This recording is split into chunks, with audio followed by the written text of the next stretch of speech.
ఇప్పుడు చూడండి, పసుపు కుంకుమ కొబ్బరికాయ అగరబత్తులు ఇంకేదైనా తప్పిపోతే అయ్యో వస్త్రం తప్పిపోతే, అయ్యో అగరబత్తులు తప్పిపోతే, పూజ చేసేటప్పుడు ఈ భయాలు ఉంటాయండి.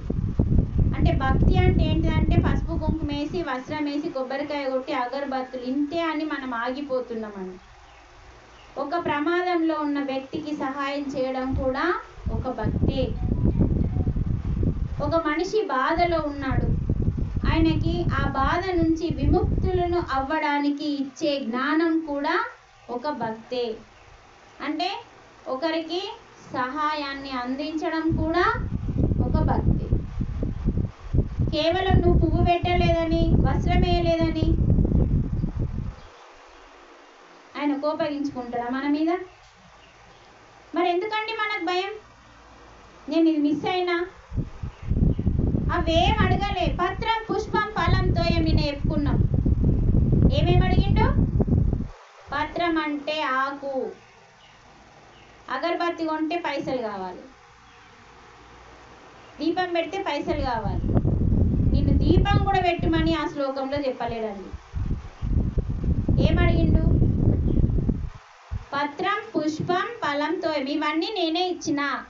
మళ్ళా ఆకుని నేనే ఇచ్చిన, పువ్వుని నేనే ఇచ్చిన, ఫలాన్ని నేనే ఇచ్చిన, నీరుని నేనే ఇచ్చిన. ఆయన ఇయ్యంది ఏదన్నా ఉందా? అన్నీ నేనే ఇచ్చిన. అవిటిని మళ్ళీ నాకు ఇయ్యు అని ఎందుకు అడిగిండు? మరి ఇదే పెట్టిన నేను యూట్యూబ్లో క్లాసు. ఆయన ఇచ్చిన పత్రం పుష్పం ఫలం తోయం ఆయననే ఇచ్చిండు కదా, మళ్ళీ మనల్ని ఎందుకు అడిగిండు తెలుసుకోండి. ఆ వీడియోలో పెట్టిన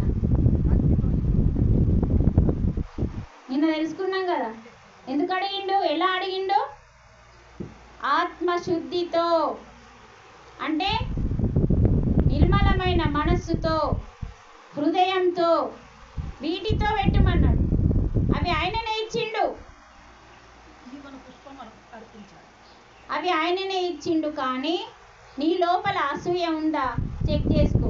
ద్వేషం, ఈర్ష్యలు, పగలు, ప్రతీకారం, ఇలాంటి లేనోళ్ళు మనుషులు ఉన్నారా లేదా భూమి మీద? చెప్పండి, ఉన్నారా లేదా? ఉన్నారు.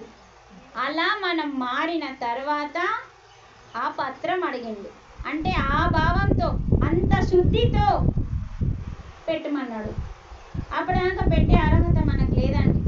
అంటే అంతరంగాన్ని శుద్ధి చేసుకోవాలి ఫస్ట్.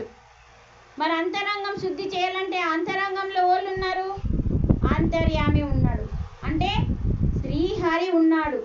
ఆ శ్రీహరి దగ్గరకి, శ్రీహరి ఎవరని చెప్తున్నాడు?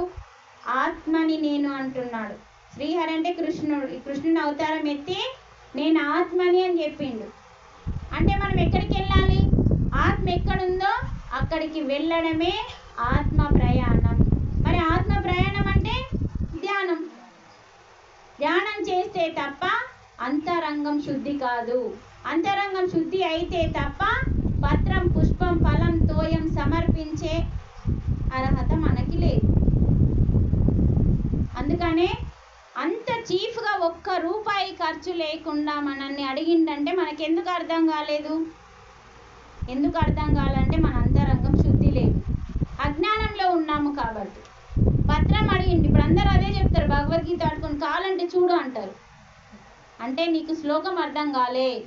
ఆ 4 పట్టుకుంటారు, పత్రం పుష్పం ఫలంతో పక్క పక్కకి 4 ఉన్నాయి. మిగతాది ఏముంది శ్లోకంలో? ప్రయతాత్మనః అన్నాడు లాస్ట్కి చివరిలో ఏముంది శ్లోకంలో? ప్రయతాత్మనః అంటే శుద్ధి జరిగిన నీ యొక్క ఆత్మనః అంటే నీ ప్రయత్నం, అంటే నీ శుద్ధి జరిగిన ఆత్మతో సమర్పించమంటున్నాడు. ప్రయతాత్మనః, అక్కడ ఆత్మ వస్తుందా లేదమ్మా? నీ అంతరంగాన్ని శుద్ధి చేసుకొని అప్పుడు ఇవ్వు అన్నాడు.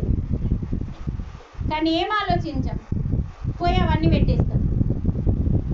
అది అసలుది.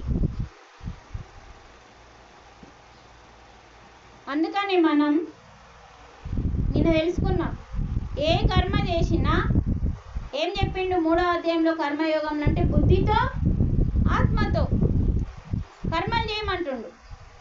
కర్మయోగం యొక్క మొత్తం మీనింగ్ ఏంటంటే, ఆ శ్లోకంలో యొక్క అన్ని మీనింగ్ చెప్తున్నాను.